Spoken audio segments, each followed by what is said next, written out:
And welcome, I'm Leigh-Ann Gerrans and you're watching W News Extra, broadcasting live from the Al Arabiya headquarters. These are our top stories. President Trump confirms Mike Waltz will be replaced as US National Security Advisor. The US urges India and Pakistan to de-escalate tensions following the deadly militant attack in Indian-administered Kashmir last week. And England's Football Association announces it will no longer let transgender women play in its female league.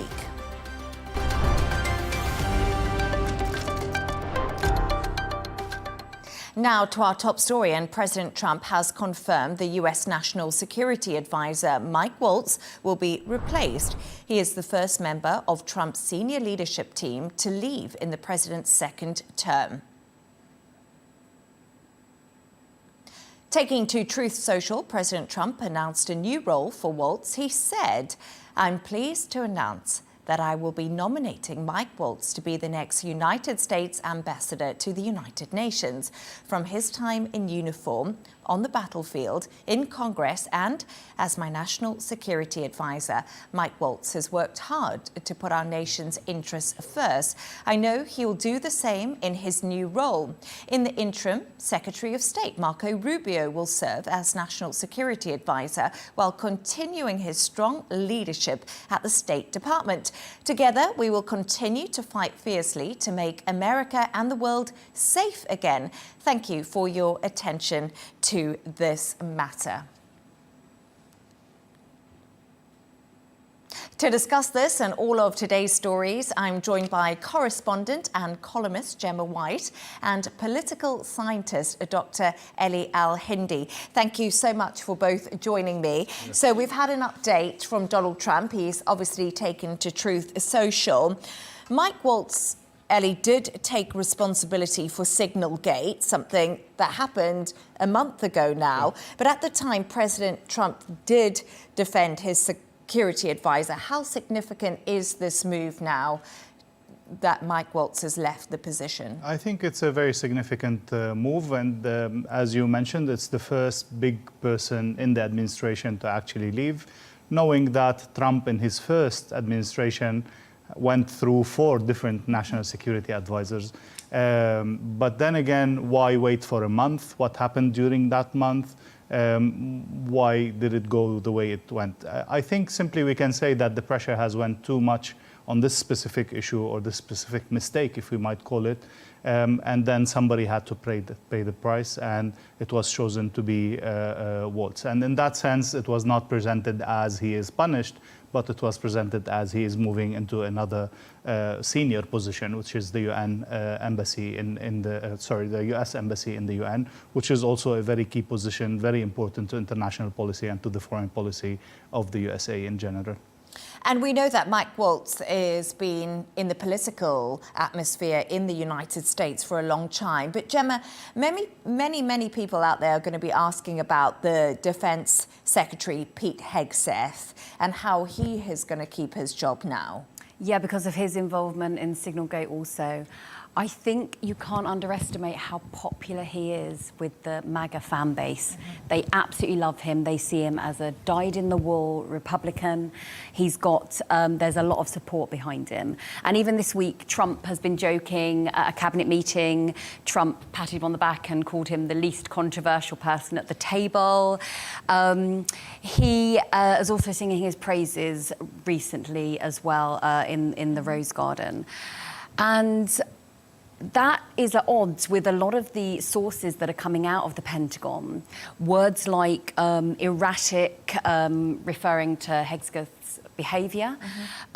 We've also seen full-blown meltdown under his leadership. These are all quotes that are coming out. And obviously, Trump has said this is, disgruntled former employees. But you can't deny that there is no smoke without fire when it comes to, what people are saying in the Pentagon. What are your thoughts? I think it's been very critical to see how Hegseth has behaved in the Pentagon.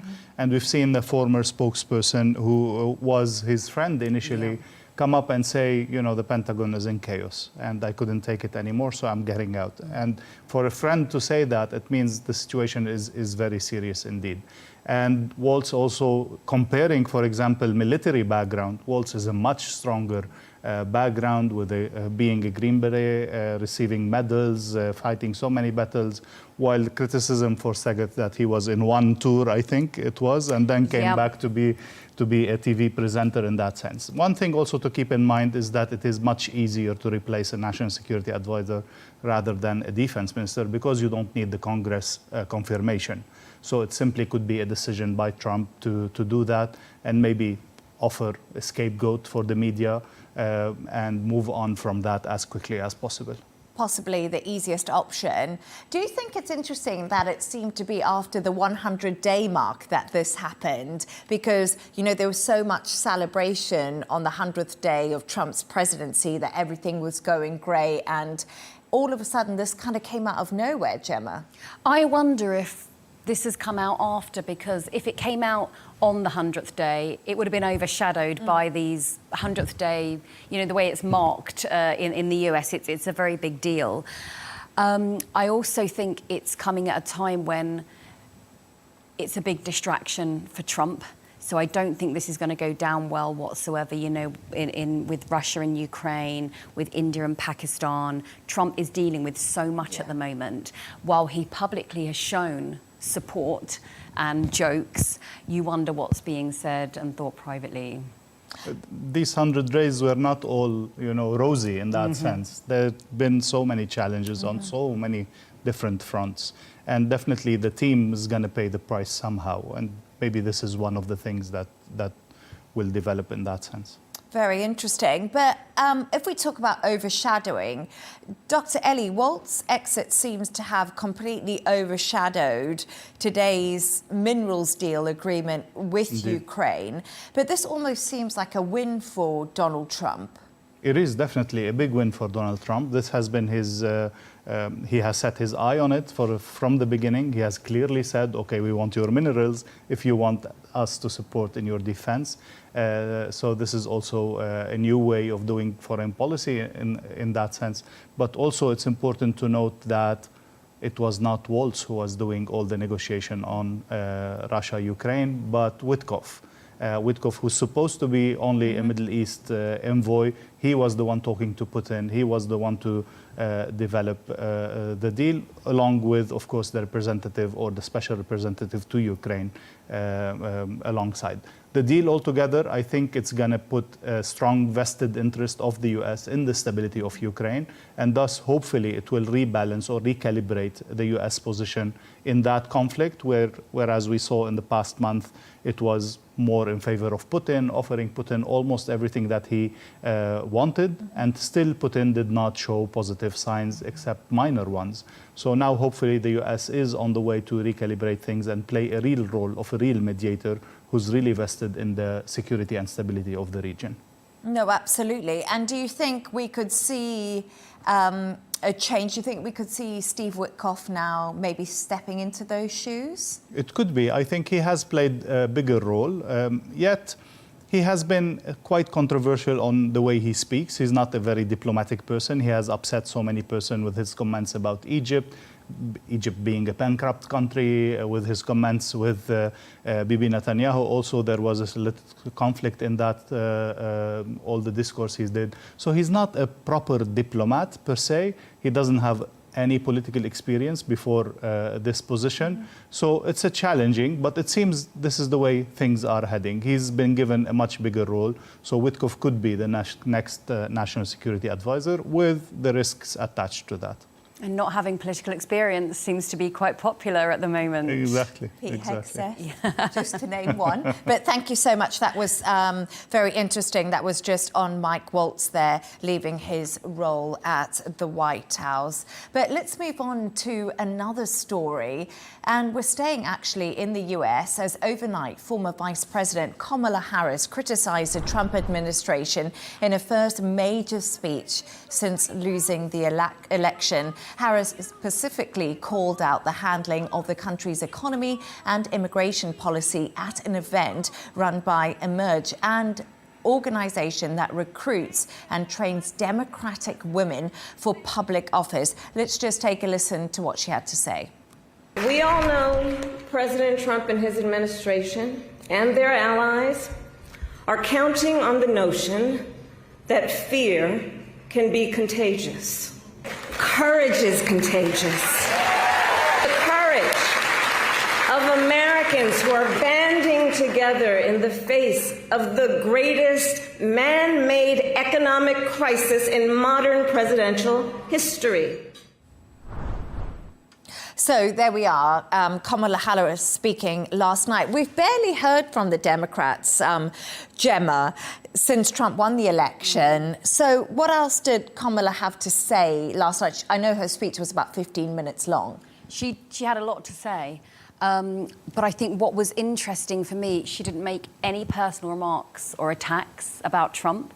And if we recall a couple of weeks ago, Biden didn't mention him by name either. It's almost like they are deliberately not talking about Trump as a person. I don't know if this is the high road that they like to take. But she did, you know, she made some, she used big language. You know, she talked about the greatest man-made economic crisis in modern presidential history. She talked about Trump deliberately sowing fear to consolidate his own executive power.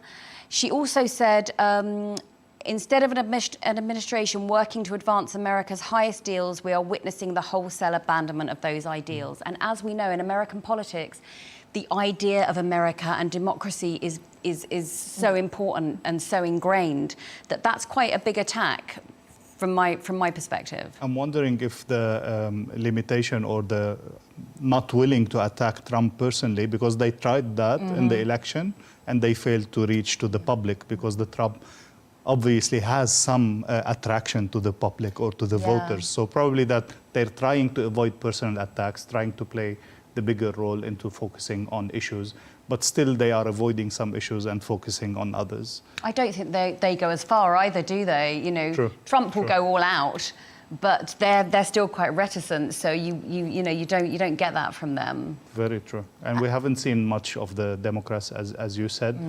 We don't see any clear leadership. We don't see any clear heat put on Trump with his policies, and he's been getting away with a lot. In that sense. And it's quite interesting because I think a lot of people, what the feeling is as the Democrats just seem so divided on how to go about this and where they can actually make a difference, because Trump is just monopolizing the headlines in the US. And I think the Democrats are a little bit, maybe slightly lost at the moment. Very true. I think they're not only divided on how to face Trump, but they are actually divided on policies. And we've seen in the last election the Democratic Party go a bit too much to the left and then trying to adjust course in the middle of the race, which didn't play out well.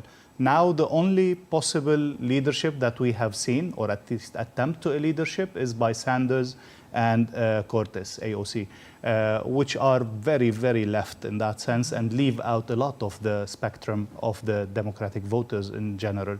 So I think they have a serious issue to rethink what party will they present to the people in the upcoming midterm elections. There's not much time to go on that. And again, both speeches did not mention, for example, the issue of immigration, did not mention the issue of LGBT and so on, maybe because they saw that the American public has a clear majority on these issues in favor of what Trump has chosen to adopt. So I don't know what both of you think, but do you think Kamala Harris last night made this speech because she wants to make a political comeback? This has been a lot of discussion because obviously the presidential campaign didn't go the way they wished. So where can we expect to see her pop up, do you think? I think irrespective of whether or not she wants to run again, I just don't think it's going to work out. I think it's time to step aside, fresh perspectives, and Americans don't like, I hate to say it, air quotes, losers. And this is what I find interesting. In UK politics, you have one person running the party for years and years, and they could lose election after election after election, but they still are in charge of the party. In America, as soon as you lose an election, you're gone, because they don't seem to like that that air of failure. So no, I don't think, and just because she lost the election, I just don't think it'd be possible for her to. But it's quite interesting because Donald Trump lost the election and then he came back for a second term. So politics is like a funny game. But he has shown himself to be an exception in so many ways. Yeah. Absolutely. That I cannot deny. And even Trump did not run as a party candidate. He's not the Republican. He's Trump. He brought the Republican, voters to him in that sense. I fully agree with Gemma that I think it's going to be very difficult for Kamala to return.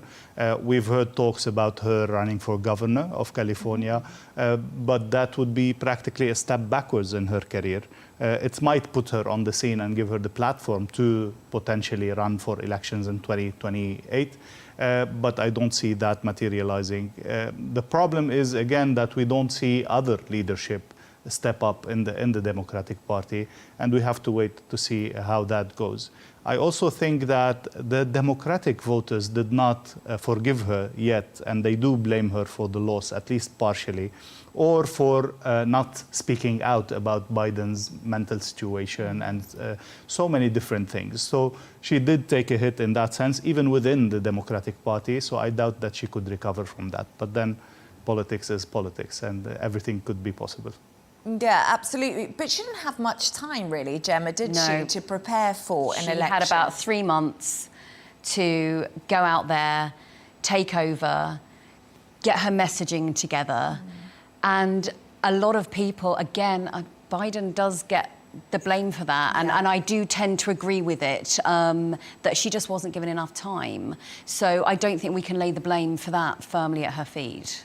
But then again, she's a presidential candidate that was not voted as a presidential candidate. She took on the ticket from Biden without even being voted by, the caucuses of the Democratic Party and the normal process of choosing a candidate, because she lost in the primaries. Yeah. Good point. No, absolutely true. And it's so interesting. I wonder what the Democrats are going to do. We'll have to wait and see. But let's leave it there. Thank you so much. Now, let's move on to another story.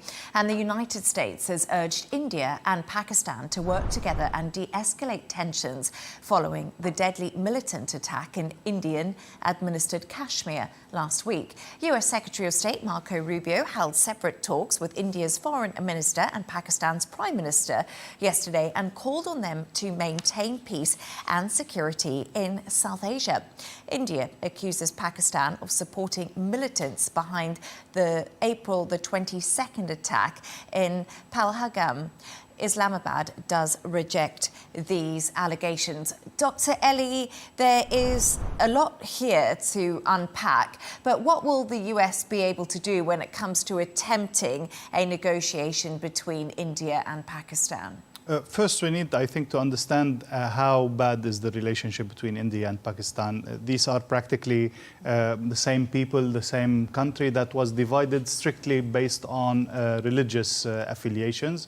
And this created an unstable relationship since their independence, since 1948 and the separation in that sense. And there's been conflicts across border issues, there's been competition, economic, military, and we need to remind ourselves that both countries are nuclear powers. They do have the nuclear weapon, and an escalation between such two countries is a catastrophe, not only for them, but also for the region and maybe also the world. So I think the US is strongly going to be invested in calming things down and not allowing it to escalate.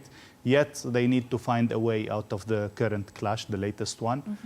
They might allow some retaliation by India just to say that they retaliated on the attack. But I think they will do their best with their allies who could potentially have a good input, like Saudi Arabia, for example, on both parties to calm down and not to escalate further into a full-scale war. Well, what's interesting is, Gemma, we've seen India suspending visas to Pakistan nationals and even Instagram accounts being blocked. So, in a way, there are things happening. It's mad, isn't it, that in a situation like this, social media is playing a part. Yeah. But as you said, they are such a divided nation, but all nations. But despite those hostilities, like intermarriage between Indians and Pakistanis is very common. So what we've seen with the suspension of visas, we've seen families being split up, we've seen parents and children being split, we've seen married couples being split up as visas are revoked and suspended. And even long-term visas and NORI visas, which is the no objection to return to India visa, people are afraid that they're still not going to be able to get back in the country if they leave. So there's a lot of misinformation, there's a lot of lacking information, and there's a lot of anxiety around this. And with Instagram, India has restricted access to a lot of Pakistani celebrities' Instagram accounts. There's a message which comes up which says, account not available in India. This is because we complied with a legal request to restrict this content. Actors such as Mahiri Khan, Hania Amir, Ali Zafar, and Pakistani YouTubers and news channels as well, they've also been banned. That's absolutely fascinating insight into the human side of the story. We need to also remember that we have almost, or more actually, than 150 million Muslims in India who are constantly being accused of being pro-Pakistani or infiltrators or facilitators of terrorism and so on. And we've seen that after the Mumbai attack in 2008, which Pakistan was accused by India of facilitating, and then there was significant repercussions on the Muslims of India being attacked, mosques being burned, and so on. So we need to also keep that dimension, as Gemma mentioned. There are cousins, they are relatives, they are families living across borders, and the human suffering could be a big price to pay. And we've also seen a lot happening when it comes to India halting the water treaty, because I'm guessing that's going to affect agriculture in Pakistan, and this is also a big concern at the minute. Of course, I mean, they have so much in common, as we said, including a main river that is a big part of the border between the two countries, and there've been a treaty to how to divide the water and how to use it. So India renegating on that, or at least halting it for now, could have serious repercussions on how on water shortage on both sides. But India has other resources to compensate for, but Pakistan has less on that. So again, the people will pay the price, and the war would be catastrophic on both sides. So hopefully things will be mitigated beforehand, and things could calm down before any further escalation. So, yeah, I was going to say, what do you think we can see, happening in the future? Because we know that Narendra Modi's been in the White House to meet President Donald Trump. So do you think that we'll see any escalation? I mean, India is one of the biggest economies in the world. It's 1.5 billion. It has surpassed China in terms of population. So many countries want to keep an excellent relation with India because it is a huge market in that sense. But also Pakistan plays a major role. They have been quite strategic ally for China also on the Belt Road and on infrastructure projects. So many people and so many countries are involved in this. It's dangerous, but hopefully all parties have interest in calming it down rather than instigating it further. Thank you so much. Yeah, that was very interesting there. We'll have to wait and see what happens when it comes to India and Pakistan. But stay right there as we're going to look at another story. And news out today, transgender women in England will no longer be able to play in Women's Football League from the 1st of June. The English Football Association previously announced it was amending its rules and bringing in stricter eligibility criteria. But after the UK Supreme Court ruling regarding the legal definition of a woman being based on biological sex, the FA says that only those born biologically female will be permitted to play. So, Dr. Ellie, tell us more about what the English Football Association have actually come out and said today. I think it is all based on a lawsuit that was presented eventually to the Supreme Court and the decision by the Supreme Court that is being implemented. towards regarding or allowing only those who were born as females to compete in the women's sports in that sense. This is a whole issue that's been all around the world. It was an issue in the Olympics. It was a key issue in the US elections. And I think it's a major benchmark in legal terms for the UK in general. And it's been also done in Scotland before that. So I think it's a step into that direction, clarifying where the law stands in that issue. And the key issue was about the Equality Act eventually, or the key component of the case. So, yeah, I don't know, Gemma would know better about the background about that. Yeah, it's a very interesting story, so much nuance, and obviously it's still in its infancy as far as public awareness goes. So the UK Supreme Court, the ruling happened on April the 15th, and interestingly, FIFA, which is the governing body of football in the UK, on the 11th of April, so just 4 days beforehand, they had updated their website and said transgender women could continue to participate in the sport. And then, literally a week later, they have had to absolutely change their whole stance. Then the Scottish FA followed, and then the England and Wales Cricket Board followed, and England Netball followed as well, all saying that because of these new rulings, that transgender women are no longer permitted to participate in this sport. And obviously there's legal implications. They're trying to cover themselves so that a lawsuit isn't brought against them. But also, we do have to remember there are fewer than 30 transgender women registered among millions of amateur players, and there are none at professional level. This is a tiny, tiny number that has caused just this ruling and has caused so much. I think we've lost sight of just this minority of people who are already marginalised being further marginalised. And obviously it does bring about conversations about fairness in sport, definitely, and different strengths, but there's a lot of different scientific arguments about whether going through male puberty, gives you that advantage with regards to muscle mass. A lot of that research is still in its infancy as well. So yeah, this is something that's still so new, and everyone's trying to navigate, and there are going to be mistakes along the way. No, and what you said, the FA, they're banning this in women's football. I just wonder if we're going to see this now start happening in other countries and other organisations, and if a lot of policy is going to start changing around this. I think it is, especially those who follow common law and follow the rule of precedence. So they could use this case to argue in other Supreme Courts or other issues, or maybe the European Courts of Human Rights or something like that. We have to remember, as Gemma was saying, that those who are in favor are arguing that it is out of fairness, that everybody should have the right to play sports, everybody should have the right to a place to enjoy and to be part of.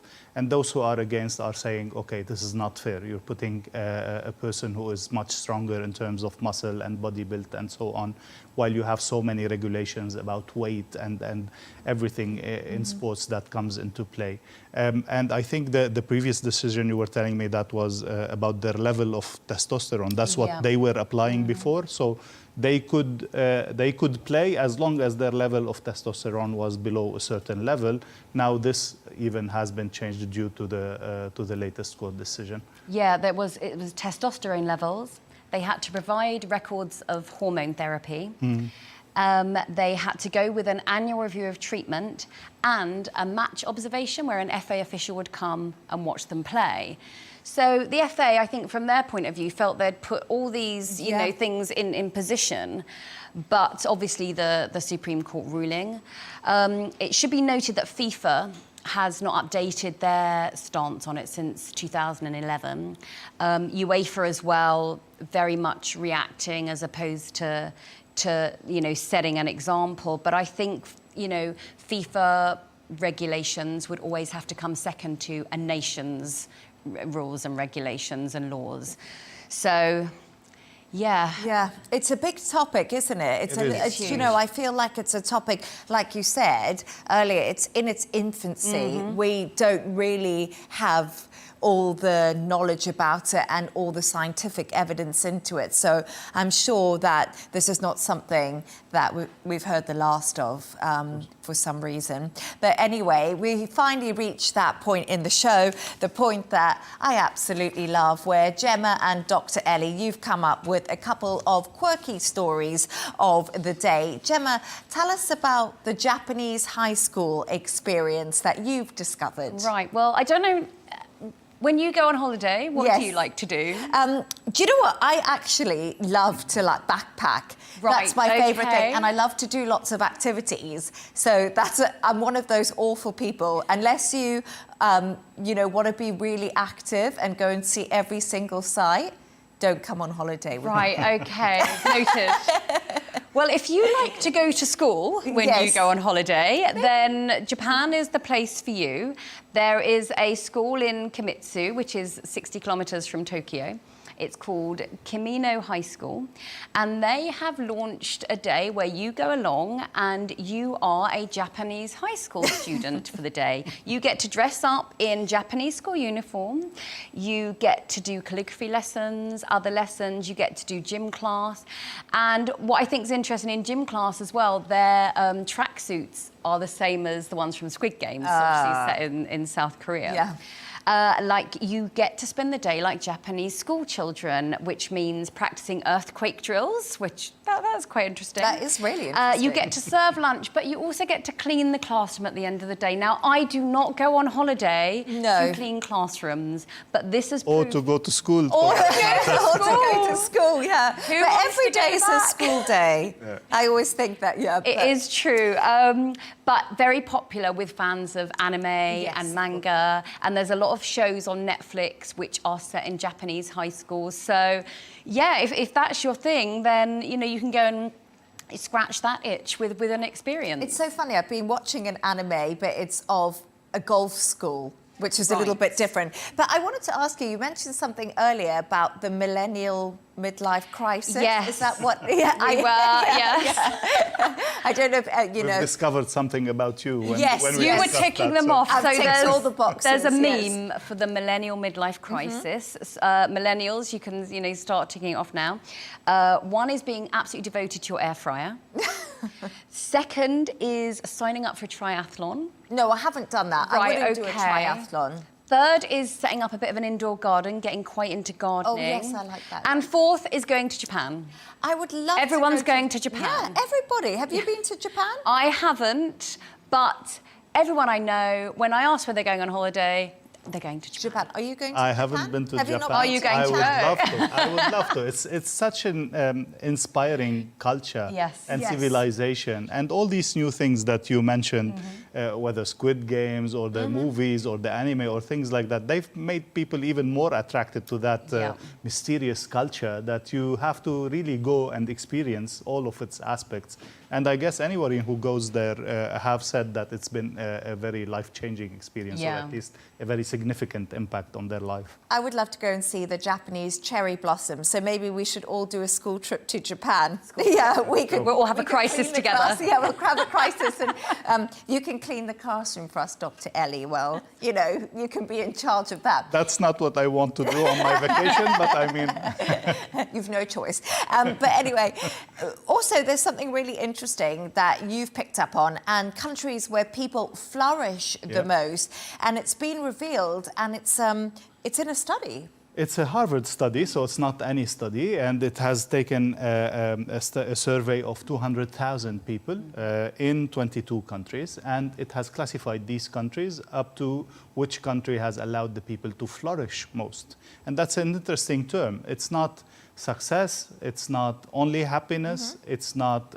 richer or more developed, it's flourished. And for that flourished, they created a combination of 7 different criteria. So it's health, happiness, meaning, character, relationship, financial security, and spiritual well-being. So a beautiful combination that allows people to flourish. Surprisingly enough, it's not the countries that come to mind that ranked top in this study. The first country in the 22 that was Indonesia, which is very interesting country. Again, some mystery of the Far East that many of us would like to visit.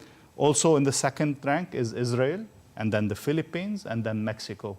We have to remember that Israel has been in constant wars and constant challenges, and this makes us to think about what kind of incentives make people flourish in their lives. It's not the money, it's not the education, it's that whole combination. And eventually the study did actually conclude that money is not everything, and that development and financial well-being is not what make people flourish or what make people happy. And then we also need to think about that maybe challenges in our lives do push us to do better and to do more.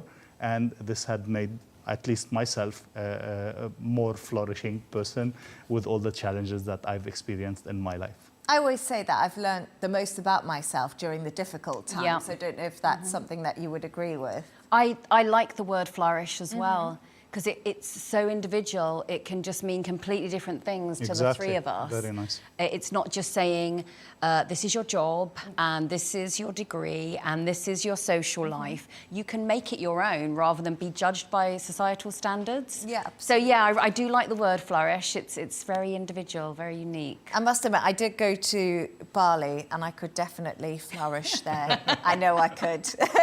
But thanks so much to today's guests, correspondent and columnist Gemma White and political scientist Dr. Al Hindi.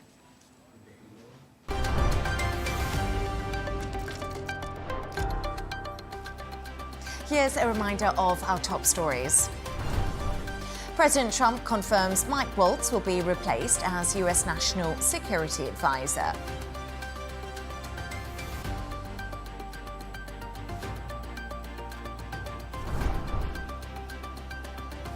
The US urges India and Pakistan to de-escalate tensions following the deadly militant attack in Indian-administered Kashmir last week. And England's Football Association announces it will no longer let transgender women play in its female league. And that's all from us on W News Extra. GNT with Tom Burgess-Watson is coming up next. Goodbye and thank you for joining us.